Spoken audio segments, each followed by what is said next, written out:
Buenos días. En esta mañana quiero compartir el libro del Nuevo Testamento, el libro favorito que es para mí el libro de los Hebreos. Quiero comentar acerca de los argumentos a favor de la inclusión del libro de los Hebreos. Número 1. Considerada Paulina por las iglesias orientales. En los primeros siglos del cristianismo, la atribución a Pablo fue discutida. Gracias a Eusebio de Cesarea, se sabe que en las iglesias orientales se aceptó la idea de la autoría paulina. 2. Paternidad literaria de Pablo. Empieza a aceptarse como una carta paulina auténtica y a partir del siglo V, por autores como Hilario de Poitiers, Ambrosio de Milán, Jerónimo de Estridón y Agustín de Hipona. Clemente de Alejandría. La epístola de los Hebreos la atribuye a Pablo, pero dice que fue escrita en hebreos a los hebreos y que fue luego cuidadosamente traducida por Lucas para los griegos. Por ellos, la traducción tiene el mismo color y estilo que Hechos, pero el saludo, Pablo apóstol, fue metido, porque al ser dirigida la carta a los hebreos que estaban perjuiciados contra él, sabiamente no querían repelerlo, ya desde el principio dando su nombre. Número 3.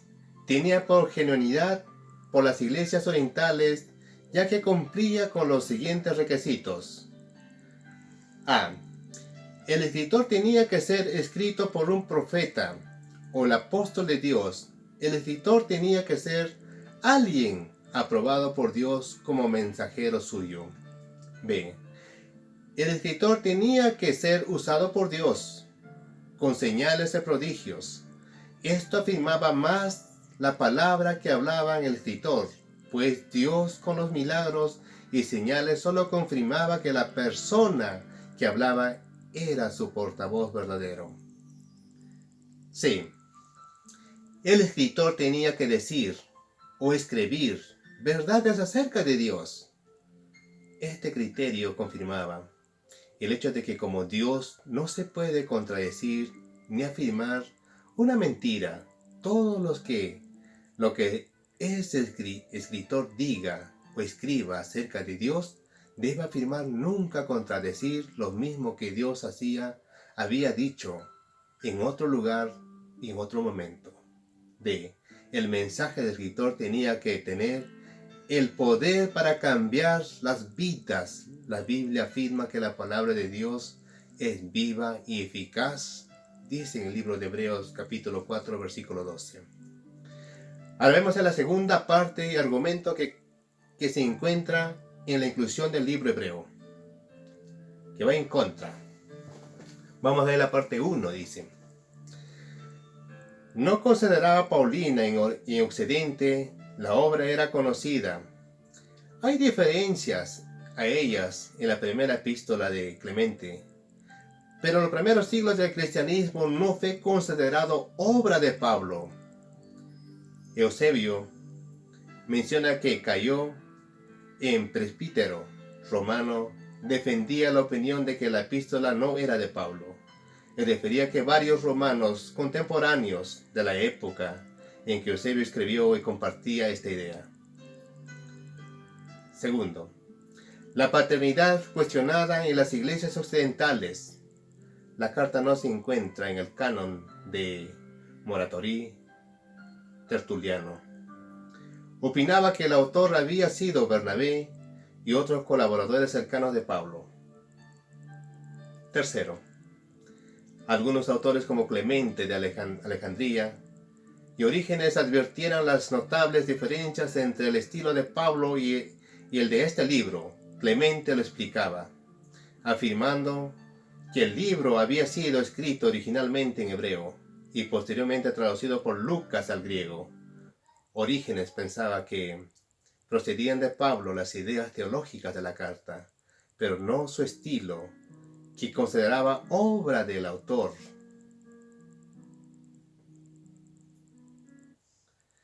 Por las razones que yo elegí, este libro. Es porque me agrada la idea de que Jesús sea un sumo sacerdote del nuevo pacto, ya que el libro se basaba en un mensaje. Al escuchar a Jesús, algunos creyentes se sentían presionados de abandonar el Mesías y regresar al antiguo pacto. Hebreos los recuerda que Jesús es el Rey, a través de quien fue creado el mundo, y también es el sumo sacerdote perfecto de los lugares celestiales que ha iniciado un pacto nuevo y mejor con consecuencias concretas en la tierra. Él es el sacrificio supremo por el pecado. Y es el intercesor supremo de nuestra vida diaria. No debemos buscar salvación en otro lugar que no sea en Él, viviendo en obediencia hasta que Él nos lleve a la ciudad transformada y renovada de Dios. Allí encontraremos el descanso eterno de Sabbat, la cual no significa que dejaremos de trabajar, sino que viviremos la perfección del siglo de trabajo y descanso diseñado por Dios en los 7 días de la creación. Y también la historia detrás de su inclusión en el canon del Nuevo Testamento. La Epístola de los Hebreos es uno de los 27 libros incluidos en el Nuevo Testamento cristiano. Actualmente existen censos entre los estudiosos bíblicos en cuanto al título, y tradicionalmente se le ha venido dando Carta de San Pablo a los Hebreos. Es erróneo, pues, según el punto de vista predominante de la actualidad, no fue escrita por Pablo de Tarso. No es una carta, sino más bien una homilía. No está dirigida a los hebreos, sino a comunidades cristianas en la que habría ciertos números de conversos procedentes de judaísmos. Se desconoce su verdadero autor. Tampoco puede ser dotada con precisión, aunque existen consensos en que fue escrita en los años 60-65 del siglo I, como los libros del Nuevo Testamento. Está escrito en griego.